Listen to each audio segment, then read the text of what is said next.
Good morning. I want to welcome everyone to today's hearing on the Department of Homeland Security's Chemical Facility Anti-Terrorism Standards, or CFATS as we call it. It's a regulatory program that helps secure the nation's highest risk chemical facilities. Congress has just over 1 year to reauthorize the CFATS program, and I want to make one thing clear. This committee is committed to getting CFATS reauthorization done. Last month, we heard from DHS and GAO, and today we will hear from stakeholders who deal with CFATS on the ground.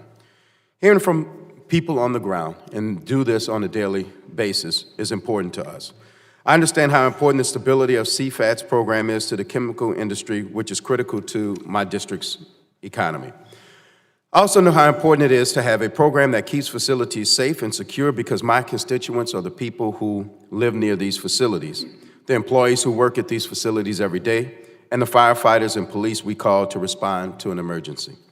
At the full committee hearing last month, we discussed opportunities to build on the progress that has been made under the existing CFATS program. Since CFATS was established, the number of high-risk chemical facilities has dropped by half. I believe, and DHS agreed, that there's an opportunity to take the data on how facilities are reducing risk and use it to develop voluntary best practices that other facilities could use to reduce risk.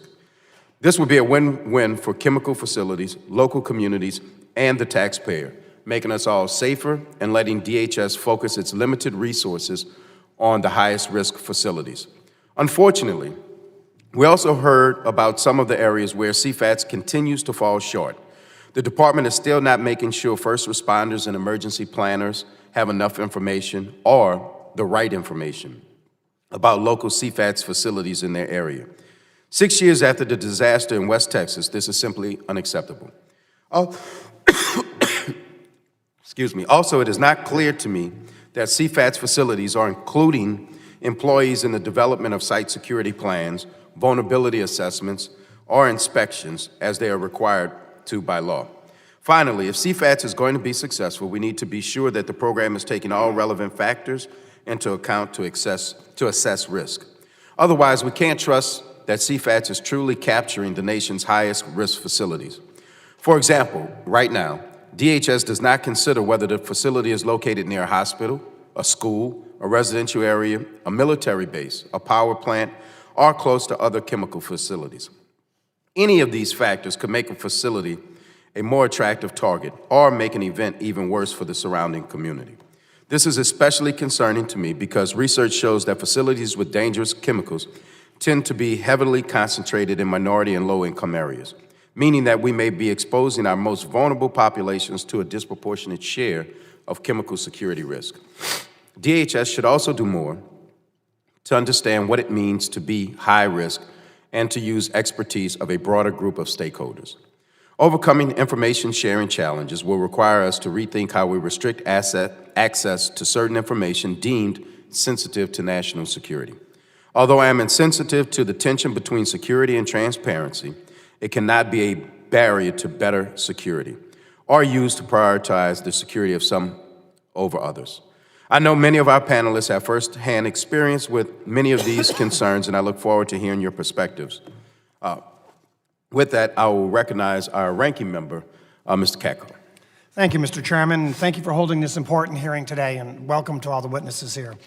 As this is my first hearing as ranking member of this subcommittee, I just want to tell the chairman that I look forward to working with him and all the members of this subcommittee to improve our cybersecurity and protect our nation's critical infrastructure.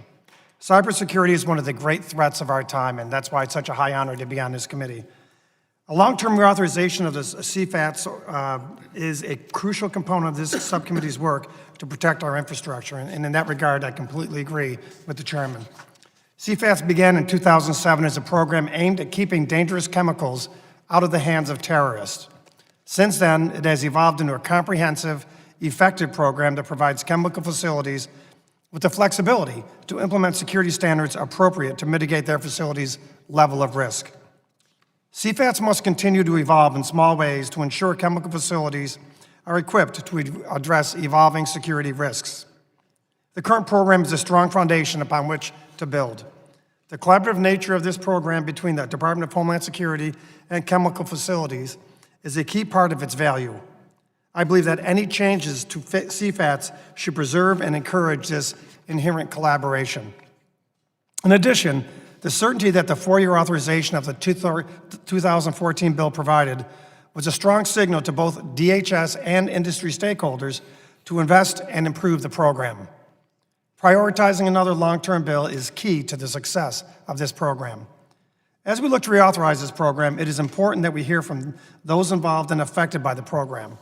I appreciate GAO and DHS for providing their testimony last month on this topic, and our witnesses for taking the time to be here this morning, and I thank you all for being here.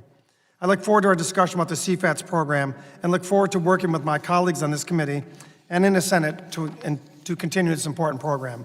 Before I yield back, Mr. Chairman, I ask for unanimous consent to submit statements for the record from the Fertilizer Institute and the Institute of Makers of Explosives. Without objection. And with that, I yield back. I now recognize the ranking member of the full Homeland Security Committee, Mr. Rogers. Thank you, Mr. Chairman. As you've heard the chairman and ranking member emphasize, CFATS is a critically important program to our country. In the past, Republicans and Democrats have worked together to reauthorize CFATS and make the program with improvements.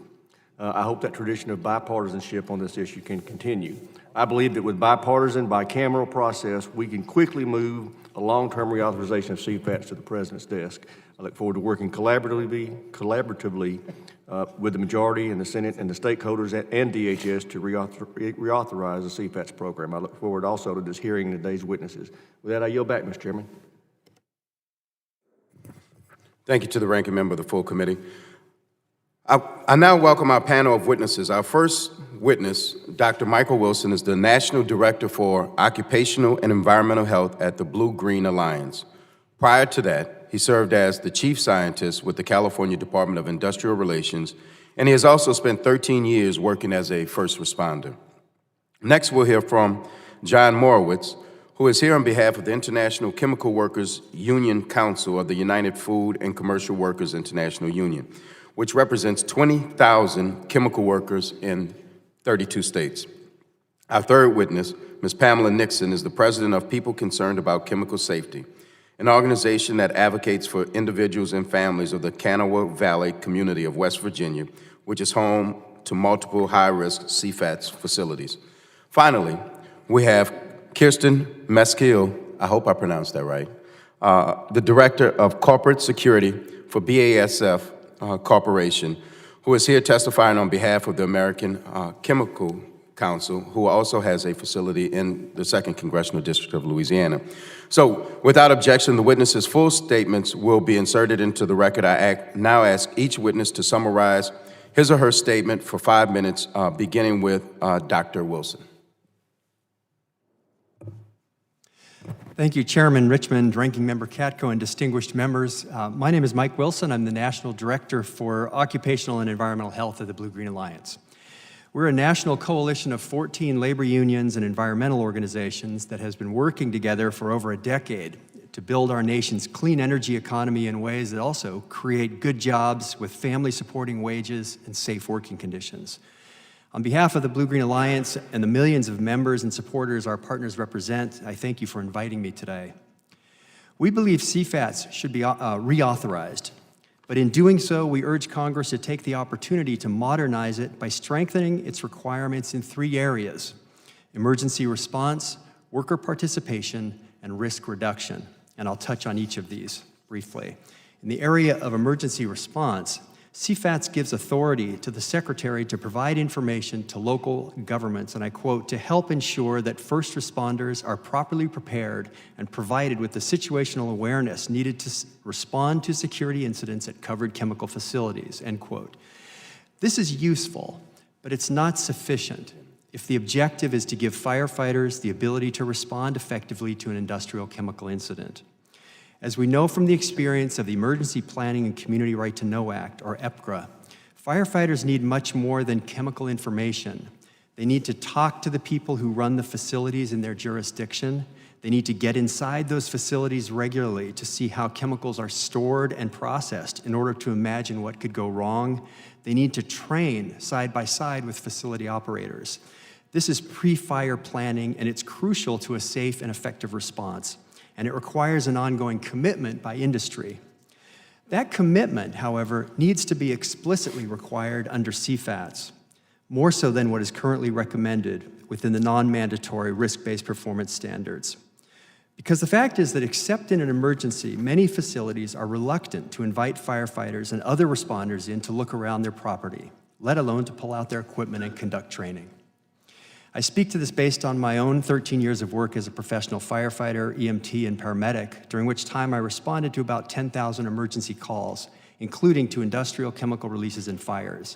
I can tell you that to do their job, firefighters need both information and access, and they're more likely to get these if facilities are required to provide them on a routine basis under CFATS. Our second recommendation pertains to the role of frontline workers in site security. The existing CFATS language on employee input is helpful, but too generic to be effective. Depending on the inclinations of the facility, the term employee input can mean everything from a manager checking the box to get worker sign-off on a fully executed site security plan, or it could mean a real seat for workers at management's decision-making table. In any case, the right of workers to participate meaningfully in site security decision-making needs to be explicit in CFATS, because just as they are reluctant to give routine access to firefighters, many facilities are reluctant to seriously involve frontline workers in decision-making. And yet industry itself recognizes that workers have a great deal of knowledge and experience to contribute. We suggest that you consider language from the 2017 Process Safety Management Regulations in California, which require oil refineries to involve workers throughout all phases of process safety decision-making. If adopted by CFATS, this type of language will help ensure that the insights of frontline workers are genuinely integrated into site security. Finally, our third recommendation pertains to risk reduction. CFATS is based on a risk management framework, which assumes that dangerous chemicals used at a facility cannot be reduced or eliminated, so they have to be surrounded by layers of protection. Industry is far more innovative and clever than this, of course, and DHS has reported that under CFATS, thousands of facilities have voluntarily taken action to reduce their use of dangerous chemicals by consolidating them from multiple sites into one or two sites, replacing a hazardous chemical with a less hazardous one, reducing the total quantity held on site, or switching to a less concentrated form. These approaches can make a facility much safer, and they have the effect of reducing the desirability of the facility as a target of opportunity. CFATS could do more to encourage or require facilities to implement these types of approaches, and we encourage you to make these changes during reauthorization. In closing, we know from the record and from the excellent work of the Chemical Safety Board that a major industrial chemical incident can devastate the lives of workers, communities, and entire communities. We urge you to use the reauthorization of CFATS as an opportunity to strengthen it in the ways we've described. So thank you, and I'm glad to answer any questions you might have. Thank you. I now recognize Mr. Morowitz to summarize his statement for 5 minutes. Thank you, Chairman Richmond, Ranking Member Katko, and subcommittee members for the honor of appearing before you to talk about the safety of our chemical facility members and facility security. My name is John Morowitz, and I'm here today representing the International Chemical Workers Union Council, which is a council of the United Food and Commercial Workers Union. The ICWU was founded in 1944 and represents 20,000 chemical workers in 32 states. The million-member UFCW strongly supports a multi-year authorization of CFATS with certain essential improvements. The industries we work in include petroleum and coal products, pharmaceuticals, agricultural chemicals, natural gas distribution, nuclear weapons, and power plants. We work with extremely hazardous substances and have a vested interest in the safe operation of their facilities for all workers' health and their facilities and communities' well-being. We handle many of the CFATS Appendix A hazardous materials in rail cars, storage tanks, reactor vessels, and respond as part of on-site response teams. Thankfully, there's not been a terrorist attack on a chemical facility, but much can be learned from an unintentional releases at facilities we represent. In 2014, 4 people died from a massive release of methylmercaptan in Houston, Texas. And in 2016, there was a complete rupture of a full chlorine tanker car in West Virginia that luckily did not kill anybody. Most tragically, in 1971, a Georgia facility that manufactured magnesium trip flares had some fires and then blew up. Horribly, the evacuation distance was not sufficient, and 27 workers were killed. We can and must learn from each event, large or small, or from near misses. We recommend 4 CFATS improvements: worker involvement in security plans, more training for workers and inspectors, stronger whistleblower protections, and compilation of best practices. First and foremost, workers and representatives and labor need to be involved in protecting our chemical infrastructure. Chemical workers have direct current knowledge and experience that is invaluable in solving site-specific problems. It's important that workers' expertise, the same expertise that operates these plants every day, be utilized in the drafting, implementation, and evaluation of plant security plans. We recommend that facility operators document and certify employee security recommendations and share these with CFATS inspectors. I'd love to tell you about CFATS inspections, but we don't know since we're not informed of these visits. Since the law allows inspectors the discretion of involving workers or not, our locals and members have not been included. Therefore, an important stakeholder and their valuable information has been excluded from inspections. Other federal agencies, including OSHA, NIOSH, EPA, and the U.S. Chemical Safety Board, have established inspection models for working with both management and labor.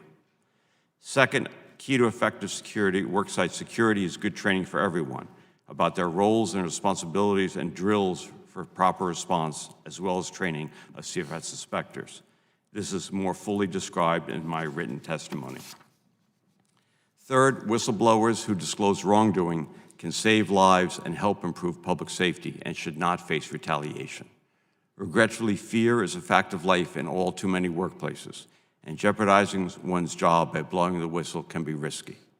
We recommend that OSHA, which currently administers whistleblower complaints for 22 federal agencies, handles CFATS complaints. And lastly, facilities that have successfully reduced their risk have valuable best practice information that should be aggregated and annually released. DHS has stated that many, quote, CFATS facilities have either reduced their holdings of high-risk chemicals of interest or eliminated them completely, substituting less risky chemicals, or have changed their processes and have actually come out of the program, unquote. We believe facilities have much to learn from each other, and best practices such as safer substances, reductions in storage, and just-in-time use are some of them. I applaud the recognition that the measures you are discussing will help protect us not only from a terrorist attack, but also hazardous material releases from a natural disaster or accident. The changes outlined in my testimony will fulfill CFATS's mandate and mitigate the consequences and risk of a release, regardless of the cause. We support the work of the subcommittee to ensure the safety of our chemical workers, their communities, and all Americans through a multi-year CFATS reauthorization. This will reduce risk and protect workers and communities from a terrorist attack and other tragedies. Thank you, and I'll take questions later. Thank you, Mr. Morowitz. I'll now recognize Ms. Nixon for 5 minutes. Good morning. Thank you for allowing me the opportunity to provide a community perspective for improving CFATS. I'm representing people concerned about chemical safety, also known as PCACs. We're located in the center of Appalachia in Charleston, West Virginia, in the Kanawha Valley. We are dedicated to protect the health and safety of those who reside, work, and study in the vicinity of local facilities that produce highly toxic chemicals. The core of our work is to promote environmental and social justice principles and encourage the inclusion of all peoples that are disproportionately impacted by decision makers. PCAC is also affiliated with Environmental Justice Health Alliance for Chemical Policy Reform. For decades, it has been proven that in study after study that low-income communities and communities of color are disproportionately impacted by hazardous waste facilities and facilities that emit highly toxic and extremely hazardous chemicals. In Kanawha County, there's a community called Institute. It's mostly an African-American community of about 800 households, and it's also the home for a historically black university, West Virginia State University, which is directly on the fence line of one of the hazardous high-risk facilities in the Kanawha County. 70% approximately 70% of the people in Kanawha County live in a 3-mile radius of one or more high-risk facilities that are included in the EPA Risk Management Plan program. And we've experienced chemical fires, explosions, worker deaths, and numerous air releases, forcing us to shelter in place. And these incidences were not acts of terrorism, and many of them occurred in the Institute area. Making a chemical facility harder for terrorists to attack and adding cybersecurity doesn't fundamentally change the probability of a major chemical incident that can cause off-site consequences.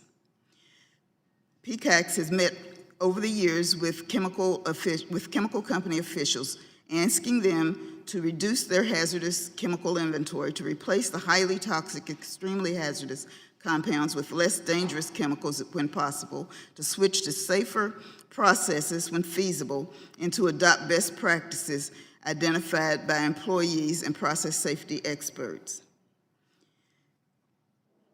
It is important.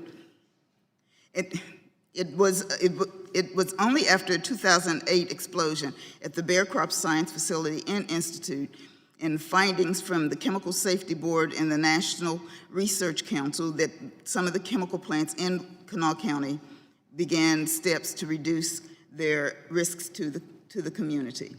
It is important that CFAS coordinates with other government agencies to reduce these facilities as target risks.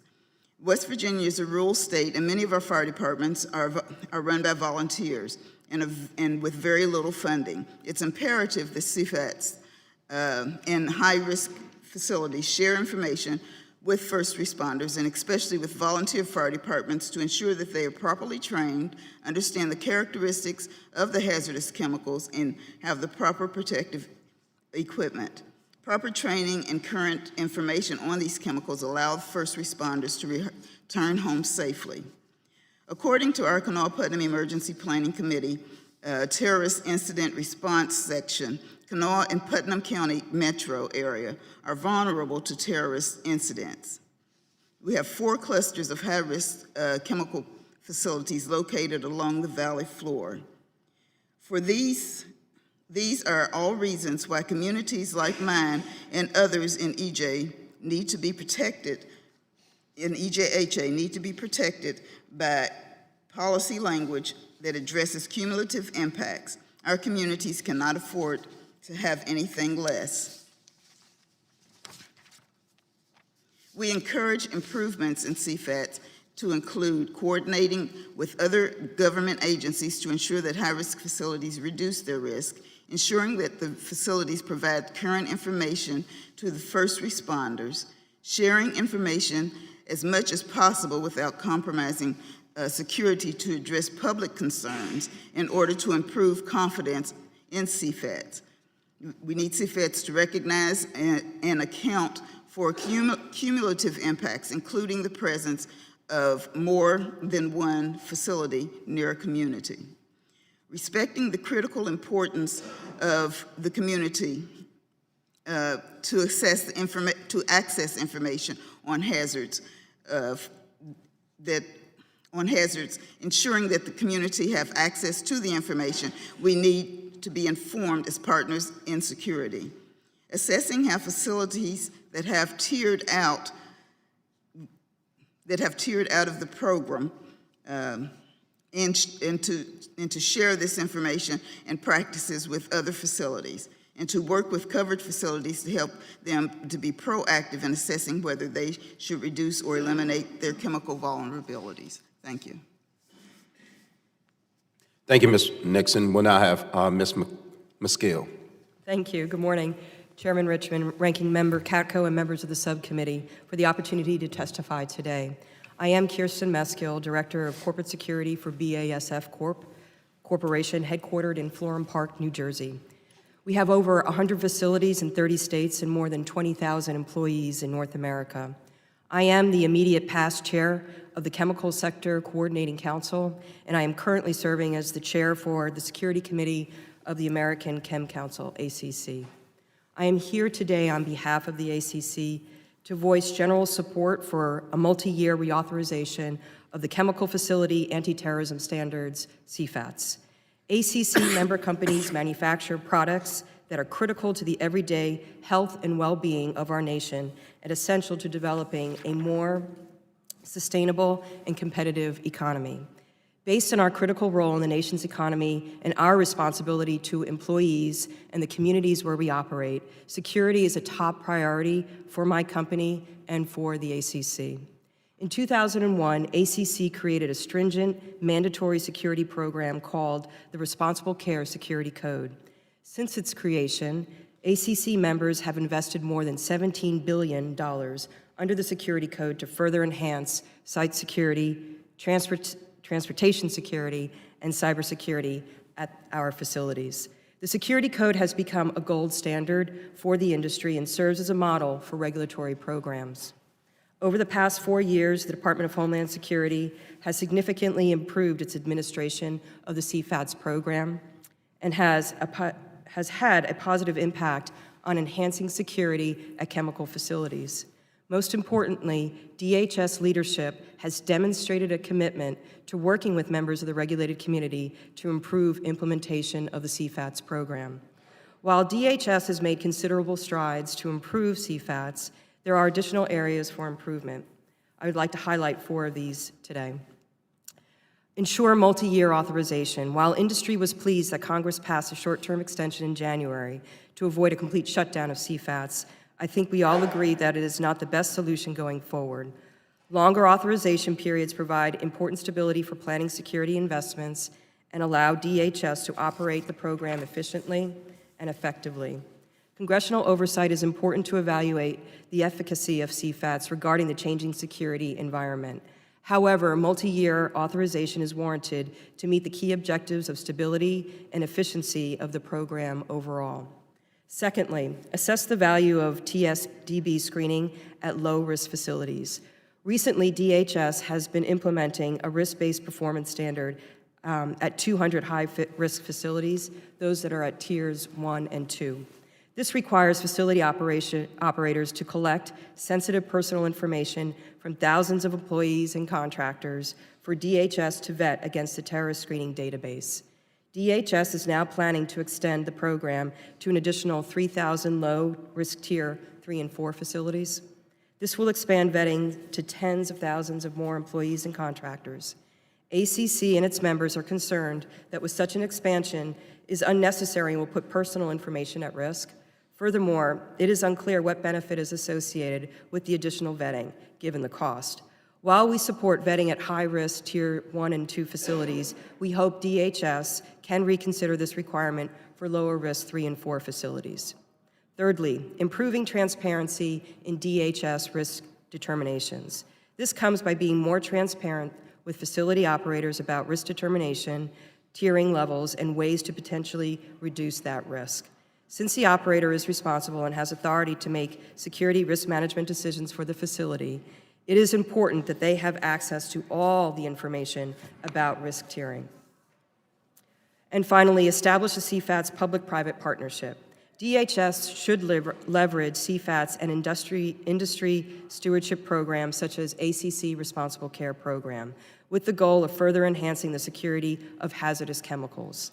By doing so, DHS would be able to recognize responsible operators for going beyond mere regulatory compliance and incentivize the use of chemical security programs that enhance security beyond the universe of CFATS regulated facilities. I would like to close by saying CFATS has helped make our industry and communities more secure. It's a program that will grow stronger by adopting some additional improvements while ensuring it retains a strict focus on security and continued engagement of this community. Thank you.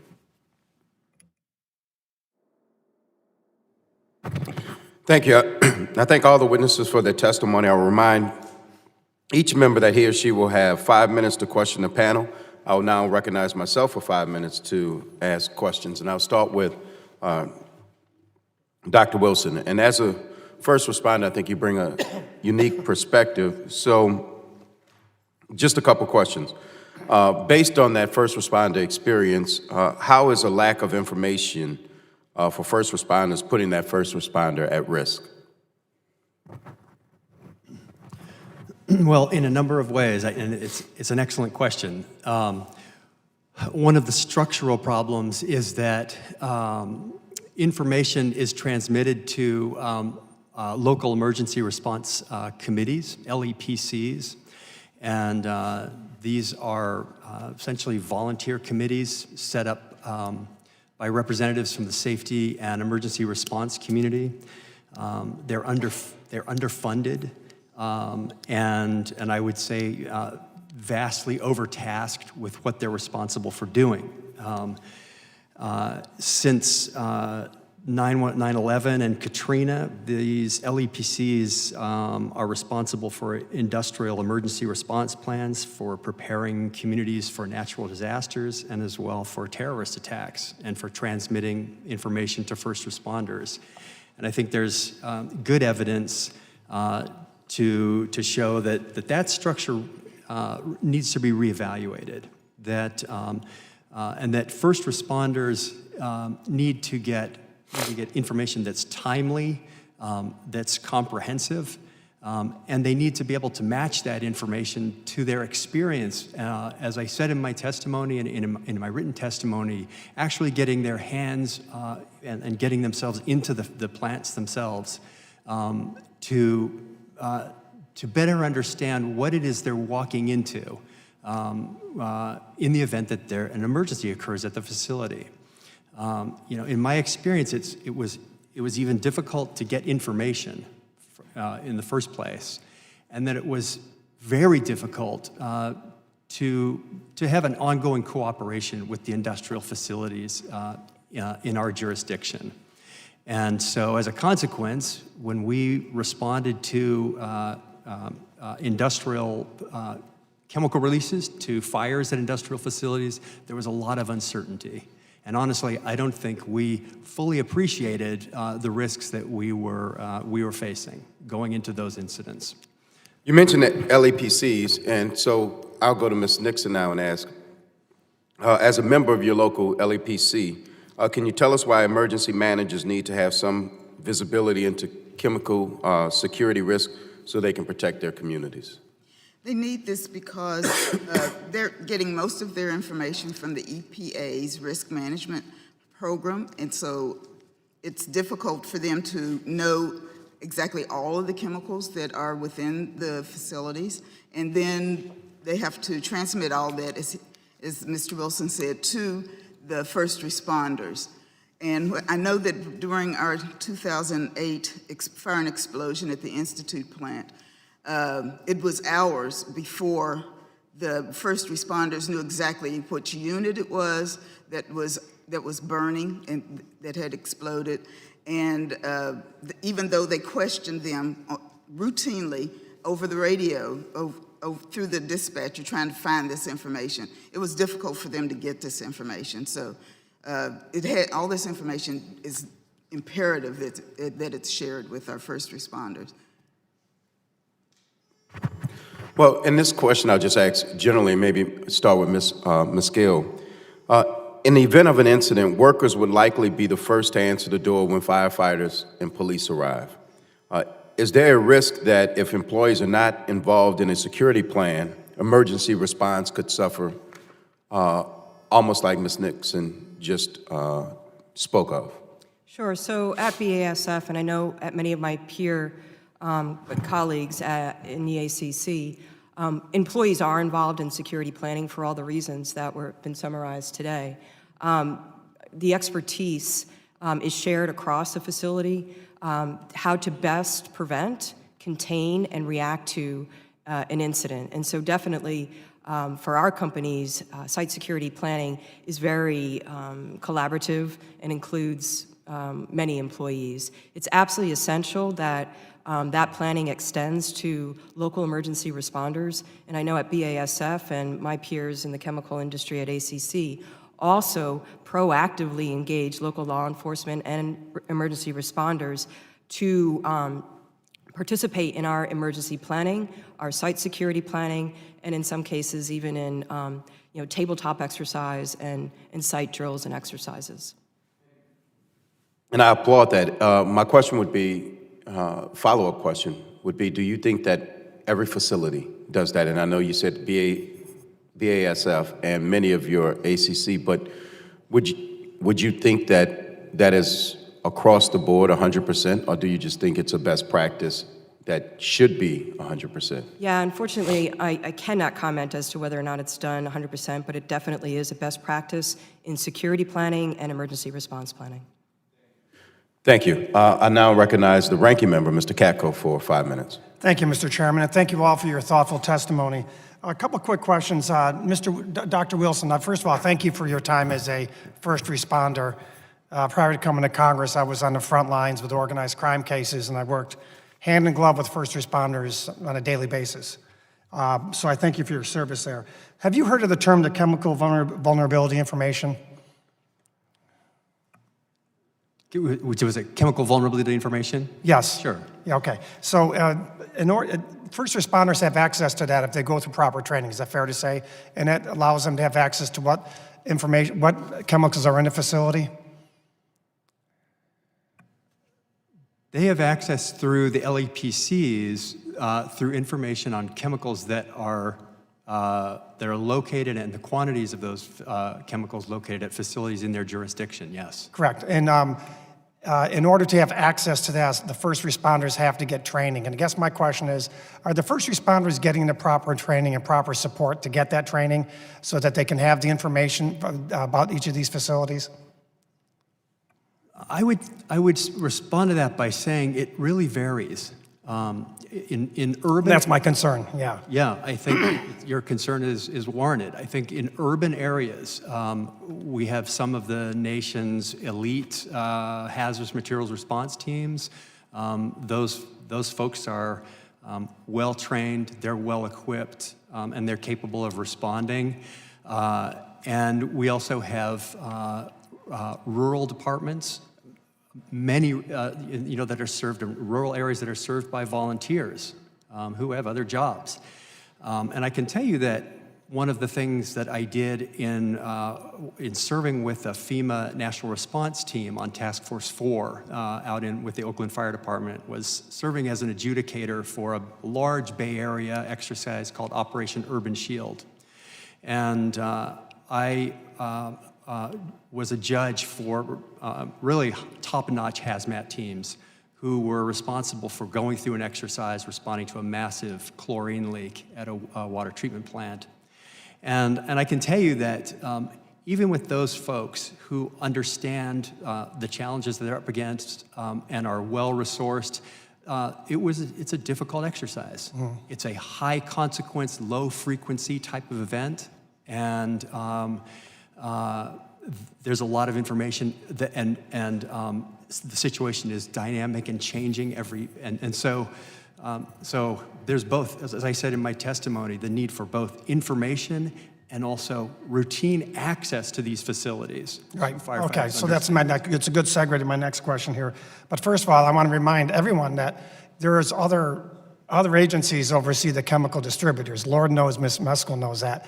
And so the core function of CFATS is anti-terrorism, right? And so I'm concerned that with the CFATS bill that we don't bleed into other things that are jurisdictions of other areas. CFATS is about anti-terrorism best practices, right? Mm-hmm. So let's keep that in mind. So there are, and with that in mind, sir, there's the Emergency Planning and Community Right to Know Act. There's a Clean Air Act's Risk Management Plan. There's a Toxic Release Inventory requirement, Toxic Substances Control Act, as well as other federal statutes, all of which allow you to accomplish some of these things. Isn't that fair to say? It's not quite. I mean, there are large gaps, limitations with the Toxic Substance Control Act. We've had historic problems with the risk management program, and that was a subject of hearings under Executive Order 13650. Those corrections to the RMP program were implemented under Executive Order 13650 and subsequently removed, and that arena is sort of in conflict still about what kinds of information should be transmitted to first responders in Right, what I'm form. sorry to interrupt you because I only have a little bit of time, and I understand what you're saying, but wouldn't it be the purview of some of the other committees under those acts to fix those? And my concern, again, is that CFAT should be laser focused on the anti-terrorism component. But I agree that we need to fix those other things if they're a concern. Yes. But I'm just wondering whether this is the right arena. And since I don't have enough time, Mr. Morowitz and Ms. Nixon, Ms. Meskel, just note a couple of things here, and perhaps one of my colleagues can pick up on it. Some employees do not have the security clearances to get access to some areas of chemical facilities because they have different screening levels. So if there's a concern about employee information, probably somebody that should be designated a high-level employee with the right screening should be there. And lastly, under the inherently safer technologies issue for chemical facilities, there's a built-in incentive, I believe, for chemical manufacturer to get the least volatile chemicals, because if you get a better IST rating or a better rating by the CFATS control, because of the chemicals you have are not as volatile or dangerous, you get a better rating and you get less oversight. So there's a built-in incentive there as well. And with that, Mr. Chairman, I yield back. Thank you. I now recognize Mr. Langevin. Thank you, Mr. Chairman, and I want to thank our witnesses for your testimony here today. I also want to extend my condolences to Representative Katko on the loss of his father, and welcome him back to the subcommittee. So I want to look at another aspect of security that is focused on cybersecurity at these facilities. Mr. Marowitz, in your testimony, you highlight the importance of training to the workers at chemical facilities, and I'm particularly interested in the cybersecurity training. I think that the old adage, we're only as strong as your weakest link, certainly applies in this case. So what type of cybersecurity training do most workers at chemical facilities receive today? Again, you click on the wrong link, you download a piece of malware, you could put everybody at risk. So I'm looking at what type of cybersecurity training do most workers receive at these facilities? Cybersecurity is really not my area of expertise, so it's limited what I can say about it. I do know, though, that in the limited number of control rooms that I've been in, these are very sophisticated operations, and I can only imagine the kind of training that needs to be sure that adequate protections are taken, but it's really not my area. Okay. Well, I bring this up because I think it's an important topic that, again, all workers need to be cyber conscious, if you will, particularly people that are in the control rooms. But bringing in your home laptop and plugging it in somehow to the network, systems administrators not aware of it, and you've got malware on your computer, then you have potentially just infected the system of the entire facility and could potentially have very serious consequences. So I think that's something that really needs to be built into the culture of the organization, just as a regular part of the training. And the reason I bring this up, Mr. Chairman, is that my colleague, G.T. Thompson, and I have introduced a bipartisan piece of legislation to help ensure that our career and technical education programs in our high schools or even at community colleges incorporate cybersecurity, particularly within the critical area of critical infrastructure. And I certainly hope that our Cybersecurity Skills Integration Act is going to help improve the security at the chemical sector as well. Let me turn to Ms. Meskel, staying on the topic of cybersecurity.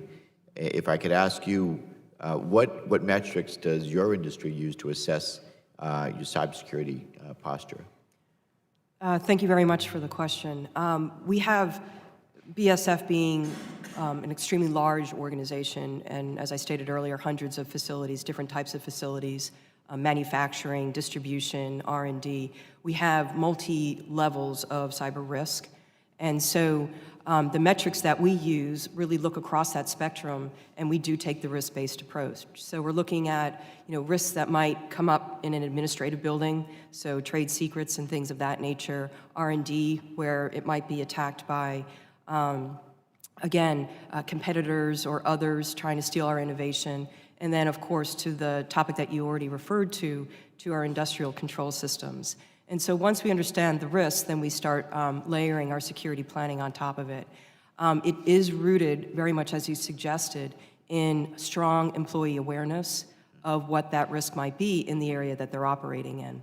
And bringing it back to the point that Chairman Richmond originally pointed out was employee involvement. If they hear something, say something, and they're the folks that are going to be most keenly aware of something that's not right. And so the metrics that we are using to evaluate our programs really span, I think, to understanding what the risk is that's undermining our ability to do what we're doing or the safety and security of our employees. It's really looking at awareness across our employee base. We got 20,000 folks working, just employees, and you layer on top of that contractors. Our awareness efforts also extend to them as well. We got to make sure that these guys are understanding what might look strange and then know how to respond to it and report it. Yeah, excellent points in your answer. Thank you.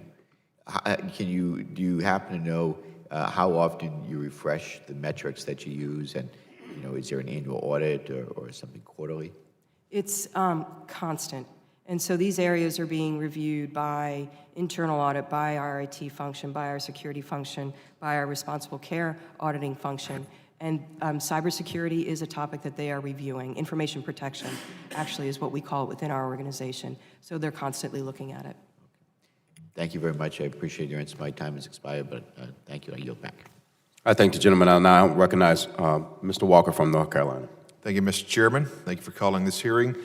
Ms. Meskel, you seem to be the one on getting the most questions, but I do have a few more for you, and I appreciate your patience and certainly the entire panel.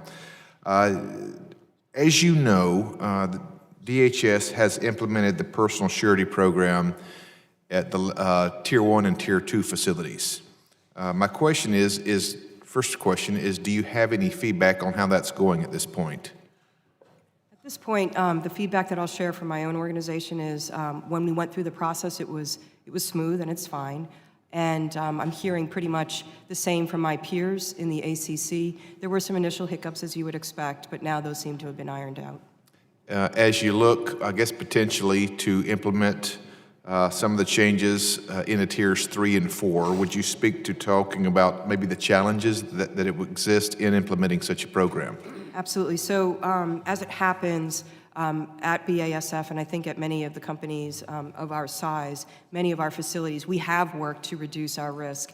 And so we are now down to either 3 or 4 tier levels. And so as I mentioned earlier, this is an enormous number of folks that we have to do the additional screening on, but perhaps the more complicated would be the contractors and visitors that we have on site. And that's where it gets a lot more complicated to ensure that all those individuals that are coming onto our site day in, day out have gone through the screening process. And it's costly, it's very expensive, needless to say, for us as well as for the contractors that support us.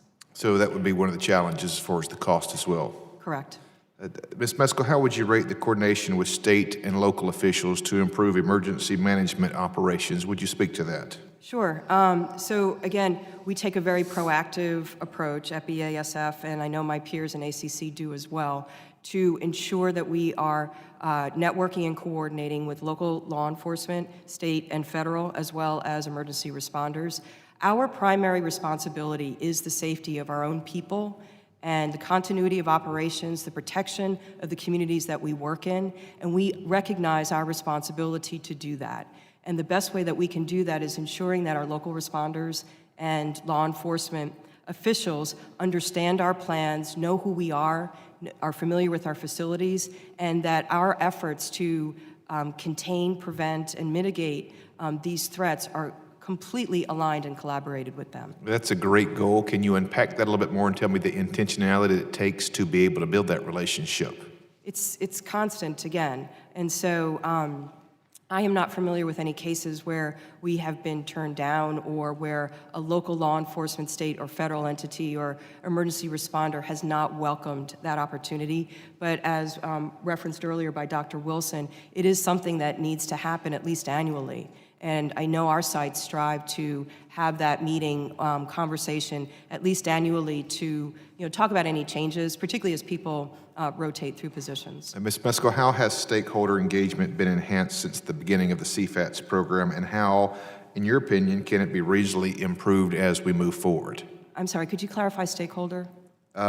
Yes, the stakeholder specifically is the engagement of those that may have some kind of interest or connection with your organization. Okay, so external as Yes. opposed to internal.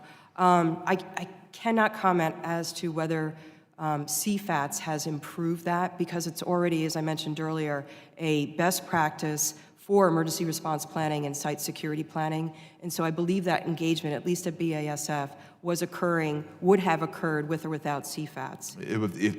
Fair enough. If you're not comfortable with stakeholder, then maybe this final question, if you could elaborate on it, is where is engagement by the DHS lacking? Okay, for DHS. We have not experienced a gap with DHS. There perhaps was when they implemented the new risk tiering levels and they needed to educate inspectors as to the new standards and requirements. But those, again, were part of working in a new program. I think they've addressed the issue. As soon as they heard industry raise it as a concern, they addressed it, and now we're quite satisfied with that level of support. Well, thank you for your expertise in this area. With that, I yield back, Mr. Chairman.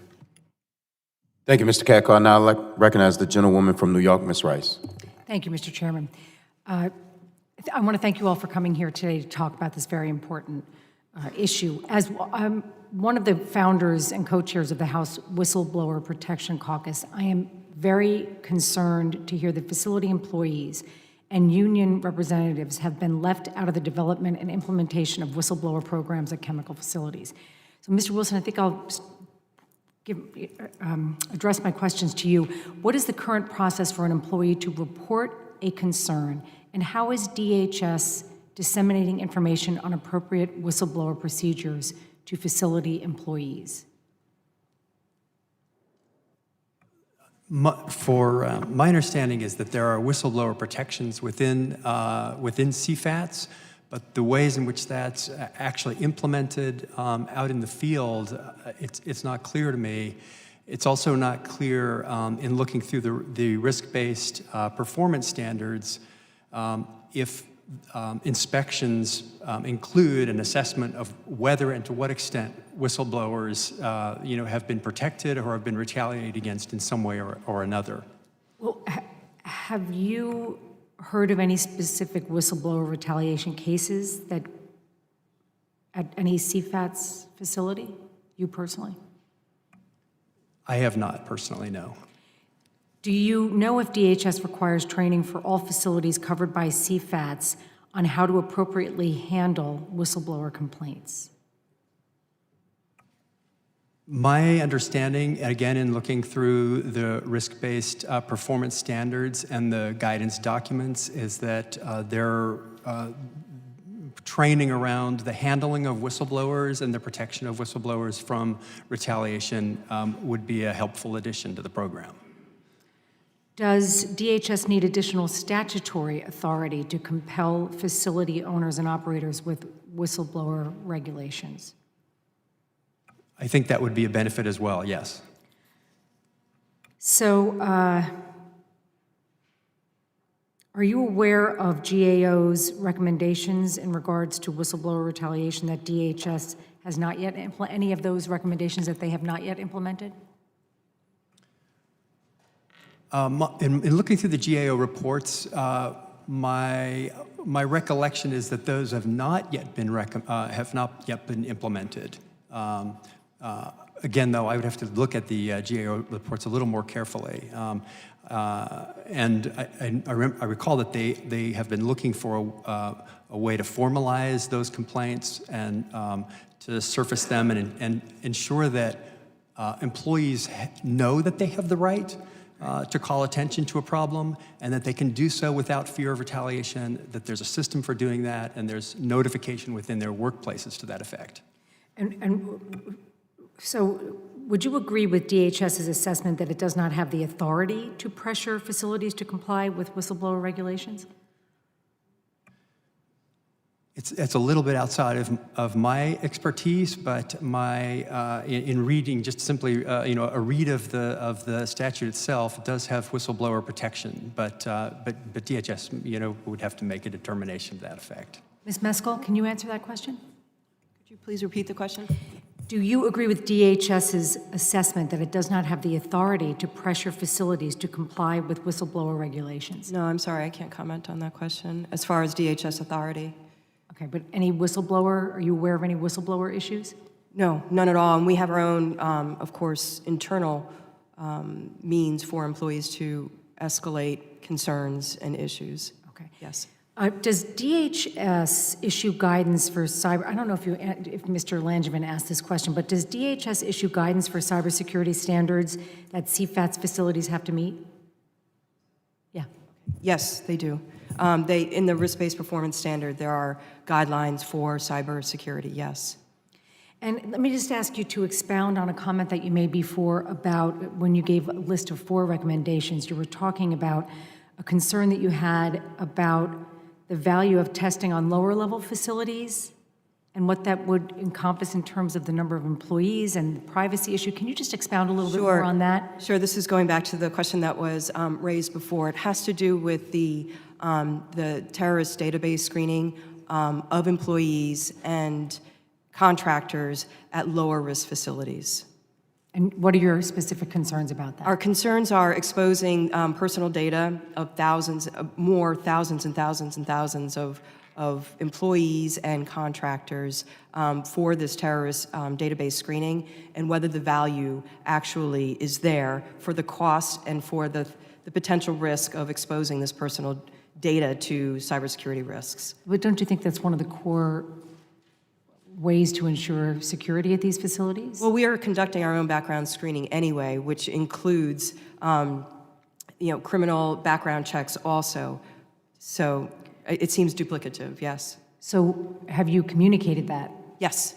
And are there any questions that they include in their review or their background check that you do not? I cannot answer that question. I don't know the answer to that. Okay, thank you, Mr. Chairman. Thank you. The gentleman from Texas, Mr. Taylor, is recognized. Thank you, Mr. Chairman. Thank you for having this hearing. Ms. Musco, just a question for you about CFATS facilities. So I know that you have, as Mr. Katko was saying earlier, multiple regulatory entities coming in, looking at all kinds of different things. In terms of the counterterrorism piece, the security piece, is DHS the only counterterrorism security regulatory body that you deal with? No. So thank you very much for the question. And so again, looking at my perspective as security director for BASF, which has over 100 manufacturing facilities in North America, we are exposed to or complying with additional federal security regulations. So really looking at security planning and security measures. And that includes the U.S. Coast Guard at several of our sites where they have jurisdiction. Of course, DHS and CFATS, transportation security. We also have, for our drug precursors, DEA security requirements that we need to comply with, Food Defense Administration for any food-grade chemicals that we are manufacturing or handling. And so, yes, there are extensive regulatory security, really focused on security measures, regulations that we need to consider and comply with. And so does that, by having multiple groups coming in and saying, hey, move this over here, no, move that over there, are you getting conflicting? So in other words, one regulator says one thing 1 month, the next regulator says another thing another month, and so it's difficult because you've got different people that want different things, and so rather than having one consistent, coach, you've got multiple coaches telling you what to do. Correct, and so I would say conflicting, most likely not, because security best practice, and those measures are usually pretty the same, but keeping track of all of those regulations as a security director, but then working with our business partners and facility managers and directors to understand which security measure they need to implement is where the complexity arises. And then layered on top of that, of course, is the additional responsibility that we've already taken on ourselves. So we have our own internal security practices and requirements that we need to comply with, as well as the Responsible Care Security Code. And so when I talk about tiering, just to give you an example, to paint a picture for you, when I talk about tiering a site, such as Chairman Richmond's, in his district, I have 4 different tiers that I can use to describe that site. And so that is where the level of complexity comes in. And each of those tiers is looked through a different lens of security.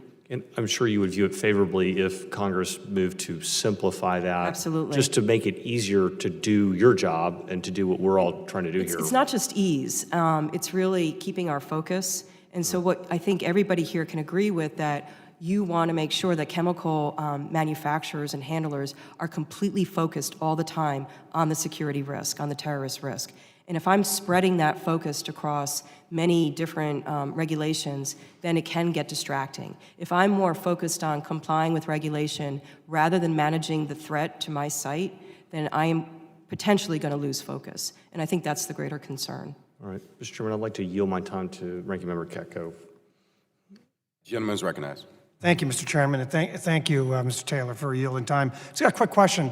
Does the CFATS, anyone aware that CFATS has what's a tip line program? And the reason I ask that is, if they have it, why isn't it being used more by employees? If there's something we need to do to beef that up to help incentivize employees in a confidential nature to come forward with information if they have concerns. Anybody? I would say the basic question is, how much do our labor unions and the members know about the hotlines? Yeah, that's my concern. We've been in discussions with CFATS about the possibility of publicizing it in a way that's confidential, where it needs to be, that information, but it hasn't happened yet. And it would be open, and it's in my testimony, a way that workers can know, just like there are posters about OSHA, posters about minimum wage, a simple way people can know without identifying what tier you're on, if you're in danger. Here's what you're doing. Right, it might ameliorate some of my colleague, Mr. Rice's concerns about whistleblower retaliation, but it seems like something we can do to help incentivize that program and do something to force the Homeland Security to better publicize that in all the facilities. Does that make sense, Ms. Meskel? Sure, it could definitely help. I think it's one poster among many. If you've been to a manufacturing facility and you've seen that wall, there's probably 15 posters. But no, definitely, I think it could help, for sure. Okay, well, we'll get you offline. Maybe if you have some ideas afterwards that you could submit to me in writing, I'd appreciate it, because I'd like to figure out how we can just incentivize people to kind of fill that gap a little bit by saying, hey, you have an anonymous way of doing this if you don't want to get involved in the whole whistleblower thing. And I think that would help the unions feel more empowered as well. So I welcome your input on that. And I yield back, Mr. Chairman. Thank you. The gentlewoman from Texas, Ms. Jackson Lee, is recognized. Mr. Chairman, thank you very much for holding this hearing, and thank you to the witnesses. Mr. Markowitz, I'm concerned about the workers who every day are certainly the community, because many of the workers live in the community. Likewise, Ms. Nixon, concerned about communities, and we want to make sure that they are safe. So I know that during a chemical incident, for example, time can mean lives, and knowledge about what chemicals are involved can help make the right decisions in first responders easier. So, Mr. Markowitz, would you share with me on the issue of providing insight on how the lack of information about a facility or the chemicals can hinder the safety and security of the members, the workers, because they may be working with chemicals that no one is apprised them of, or the facility or the surrounding area. I'm reminded of a terrible incident in Texas that many of you may be aware of, which flattened the whole area and schools, and we only were saved, if you will, in terms of lives, extensive life loss, because it was a weekend. Mr. Markowitz, the knowledge of what the chemicals are. Thank you, Ms. Lee. Regretfully, Texas has been the scene of a number of incidents with Hurricane Harvey. I believe there was a facility that blew up many days afterwards. And as I mentioned in my testimony, 4 workers died in a facility in Houston.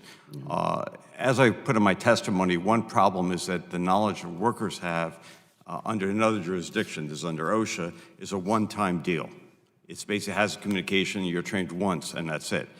Under the realm of Homeland Security, I'd say that there's a role that CFATs can play to mitigate the possibility of an incident happening, or what can happen afterwards. That training should be enhanced.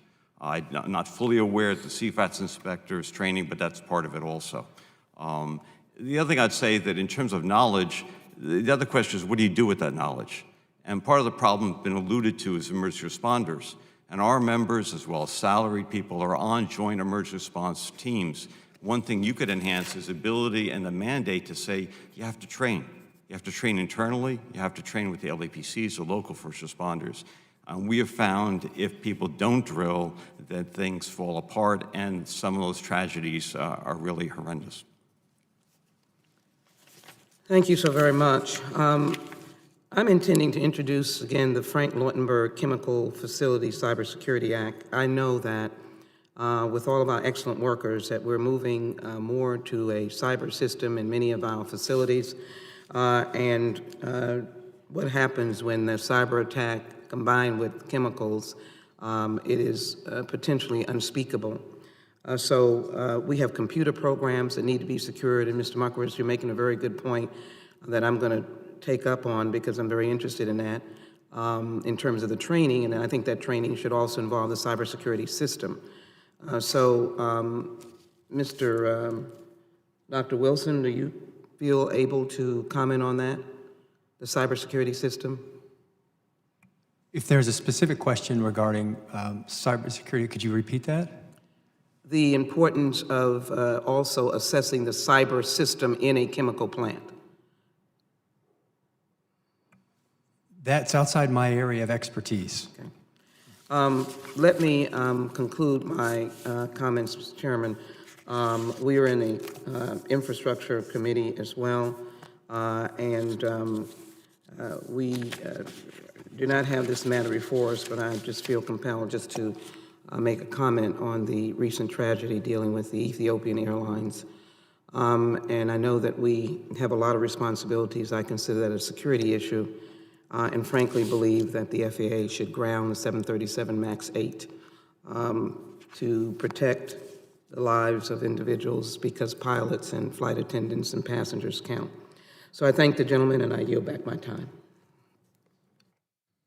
I also share the gentlelady's concern, especially the neighborhood schools and other facilities that our planes fly over. Let me just thank the witnesses for their valuable testimony and the members for their questions. The members of the committee may have additional questions for the witnesses, and we ask that you respond expeditiously in writing to those questions. Hearing no further business, the committee stands adjourned.